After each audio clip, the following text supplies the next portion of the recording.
ай арасы анан тогол күндөрүндө асмандагы ай жаңыра турган күндөрдө анан тогол күндөрдө гана асмандагы айдын аба ырайынын өзгөрүшү, аба ырайында өзгөрүүлөр сезилет да.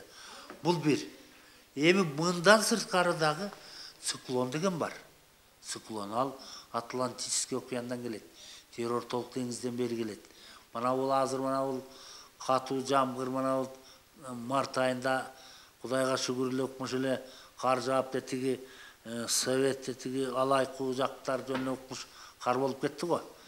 Ошол жанагы мен декабрь айында быйыл Северный Кавказда болчу ушул циклон. Анан мен ойлодум эле. Бизге бул март айында келет Кудай кааласа дедим эле. Точно ошо циклон келди. Баары бир өзүбүздүн аба ырайындагы нымдуулук менен Кыргызстан эч качан күн жаабайт. Бул башка жактан келген циклондор гана жаадырат да. Бул Атлантический океан, анан жер ортолук деңиз, анан Кавказ аркылуу бизге жеткиче жол март айы болуп калды да. Ушул аябай улуу китеп да, улуу, өтө улуу китептин бири.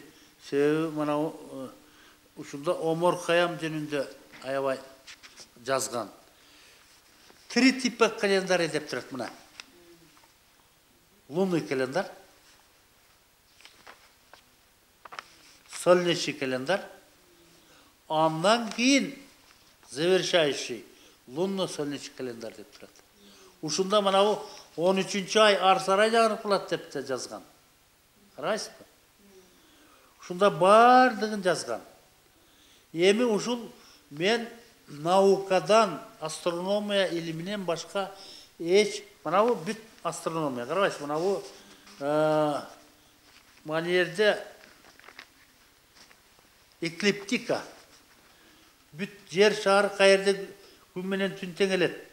Качан жай шилдеси 40 күн, кыш шилдеси 40 күн, жазгы күн менен түн теңелүү 21 март деп турат. Күзгү күн менен түн теңелүү 23 сентябрь деп турат. Эң кыска түн 22 июнь, эң кыска күн 22 декабрь болуп турат. Карабайсызбы? Ушунда бүт расшифровка болуп жазылган. Эми ошондо мына жерде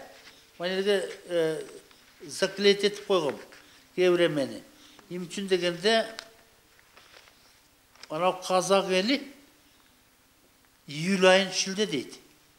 Календарь эмне үчүн шилде деп адылып калган себеби 8 июлда 40 күнгө созулган кыш шилде, жай шилде башталат да.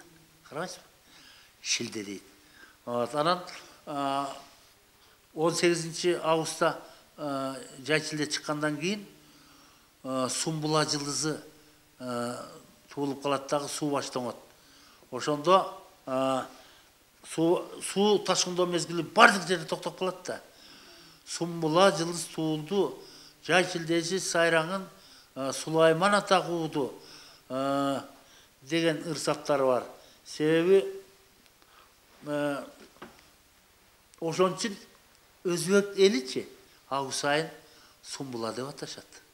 Казактар июль айын шилде десе, өзбектер август айын Сумбула дешет. Карабайсызбы? Ушундай бир эмелер жамаатташ элдер менен эр шаркак болуп кетип атпайбы?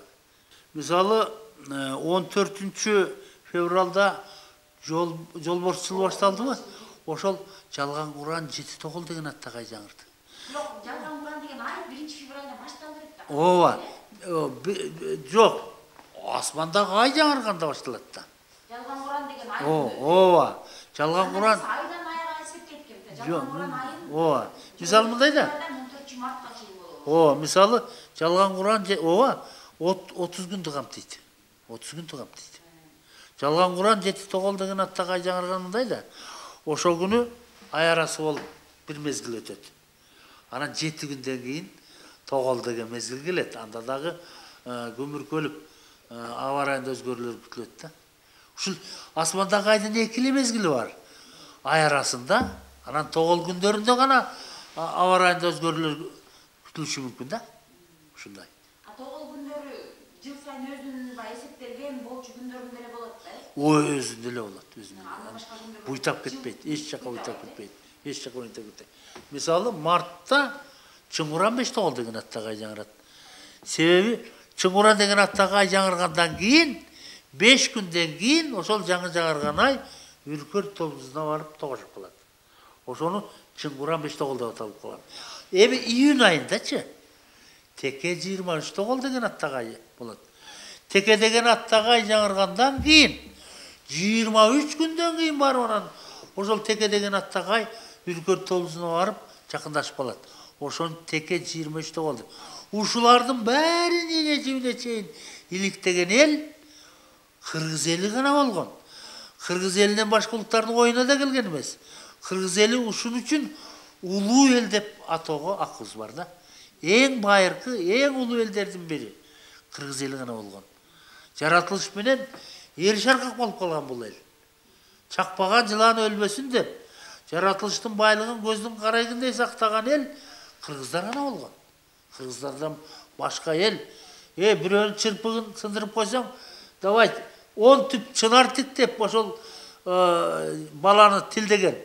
Сен чырпыгын сындырып койдуң, эми чынар тиккин деп.